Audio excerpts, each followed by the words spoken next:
மணல் குவாரிகள் வழக்கு அமலாக்கத்துறை வரம்பிற்குள் வராது என உயர்நீதிமன்றம் ரத்து செய்திருக்கிறது. தொழிலதிபர்கள் மீதான நடவடிக்கை சட்டவிரோதமானது என நீதிபதிகள் கூறியிருக்கிறார்கள். கூடுதல் விவரங்களோடு செய்தியாளர் மதன் நம்மோடு இணைப்பில் இருக்கிறார். மதன், இந்த வழக்கின் பின்னணி, அது குறித்த விவரங்கள்.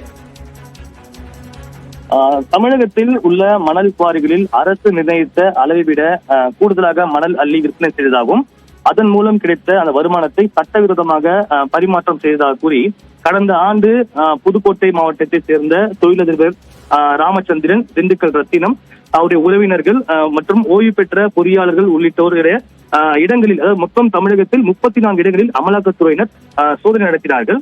இதன் பிறகு 2 நாட்கள் இந்த சோதனை நடத்தப்பட்டது. இந்த சோதனையில் மணல் குவாரி அதிபர் ராமச்சந்திரன், திண்டுக்கல் ரத்தினம், கரிகாலன் மற்றும் நீர்வளத்துறை அதிகாரிகள் வீடுகளிலிருந்து கணக்கில் வராத பல கோடி ரூபாய் மதிப்புள்ள சொத்து ஆவணங்கள் மற்றும் சுமார் 13 கோடி ரூபாய் ரொக்கப்படம், 57 லட்சம் ரூபாய் மதிப்பிலான தங்க நகைகள் உள்ளிட்டவை பறிமுதல் செய்யப்பட்டது. இது தொடர்பாக அமலாக்கத்துறை பதிவு செய்த வழக்கை ரத்து செய்ய வேண்டும் என்றுதான் மற்றும் அந்த சொத்து முடக்கத்தை நீக்க வேண்டும் என்று தொழிலதிபர்கள் ராமச்சந்திரன், ரத்தினம் உள்ளிட்டோர் சென்னை உயர்நீதிமன்றத்தில் வழக்கு தொடர்ந்தார்கள். இந்த வழக்கு இன்று நீதிபதிகள் MS ரமேஷ் மற்றும் சுந்தர் மோகன் அமர்வில் விசாரணை கொண்டது. அப்போ இந்த மனுதாரர்களை பார்க்கும்போது சட்டவிரோத பண பரிமாற்ற தடை சட்டத்தில் கனிம வள சட்டம் சேர்க்கப்படாத நிலையில் இவர்கள் மீது வழக்கு தொடர்ந்து சட்டவிரோதம், அமலாக்கத்துறை இந்த அதிகார வரம்புக்குள் வராது என்றும் உச்சநீதிமன்றம் ஏற்கனவே தொடர்பாக பல்வேறு தீர்ப்புகளை வழங்கியுள்ளது.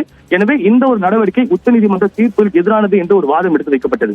இந்த வாதத்தை தற்போது ஏற்றுக்கொண்ட நீதிபதிகள் அமலாக்கத்துறை நடவடிக்கை சட்டவிரோதமானது என்று அறிவித்தார்கள். அது மட்டும் இல்லாமல் இந்த மணல் குவாரிகள் அமலாக்கத்துறை அதிகார வரம்புக்குள் வராது எனவும் தொழிலதிபர்களுக்கு எதிரான இந்த வழக்கை ரத்து செய்து உத்தரவிட்டார்கள். அதே போல சொத்து முடக்கத்தையும் தற்போது நீக்கியும் சென்னை உயர்நீதிமன்றம் இந்த உத்தரவை பிறப்பித்துள்ளது.